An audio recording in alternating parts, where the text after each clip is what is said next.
L'amortissement dégressif. L'amortissement dégressif est applicable uniquement pour les biens neufs et utilisés en moins de 3 ans. Cet amortissement est calculé à partir du premier jour du mois d'acquisition et non de la mise en service comme en linéaire. L'amortissement dégressif est calculé à partir du taux dégressif. Ce taux est égal au taux linéaire fois le coefficient dégressif. Le taux linéaire, lui, est égal à 1 sur le nombre d'années d'amortissement.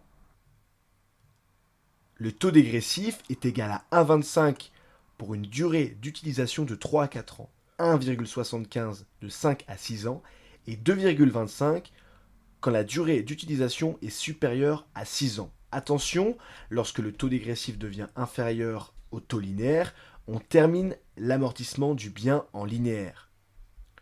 Je vais vous expliquer tout de suite dans un exemple de quoi il s'agit. Dans notre exemple, votre entreprise a acquis une machine le 1702N. C'est ce qui nous intéresse. Et la met en service le 2002N. Cette machine sera utilisée pendant 4 ans et son coût d'acquisition s'élève à 100 000 euros. On nous demande ici d'enregistrer les opérations nécessaires en année N+1 au journal, ainsi que d'établir le bilan.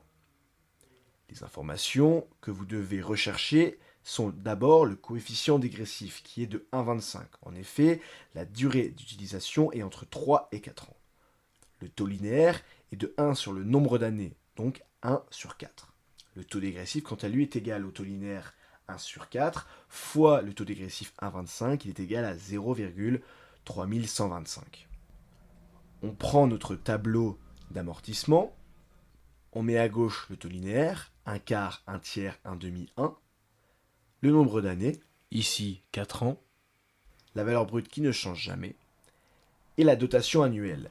Pour calculer notre première dotation, on prend le taux dégressif, 0,3125, fois le temps. Ici, il s'agit de 11 mois. En effet, on commence à amortir à partir du 1er février, premier jour du mois d'acquisition. Donc 11 sur 12. On multiplie le tout par la valeur brute fois 100 000.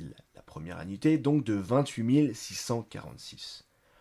Pour la deuxième dotation, la deuxième annuité, on passe en taux linéaire. En effet, 1 tiers, 33,33, est supérieur à 0,3125.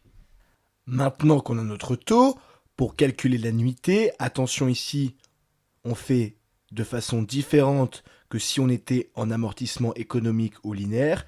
On prend la VNC qu'on a calculée en N, donc 71 354, fois cette fois-ci notre taux linéaire 33,33, qui est égal à 23 485.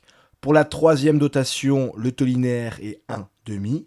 Donc on reprend notre VNC 47 569 fois 1 demi égale 23 785.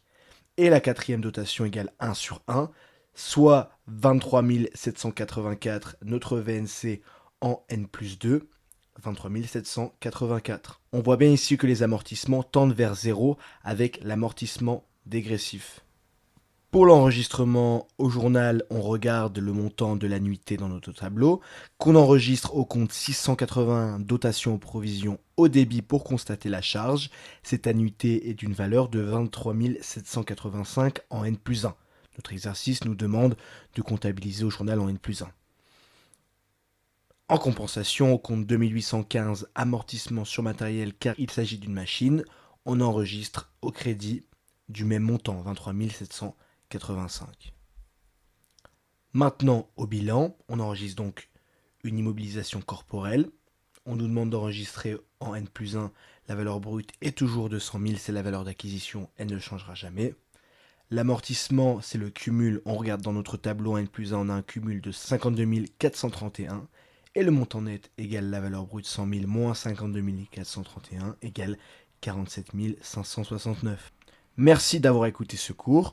Retrouvez l'intégralité du cours écrit ainsi que des exercices et un quiz pour vous aider directement sur notre site unifplus.fr. À bientôt.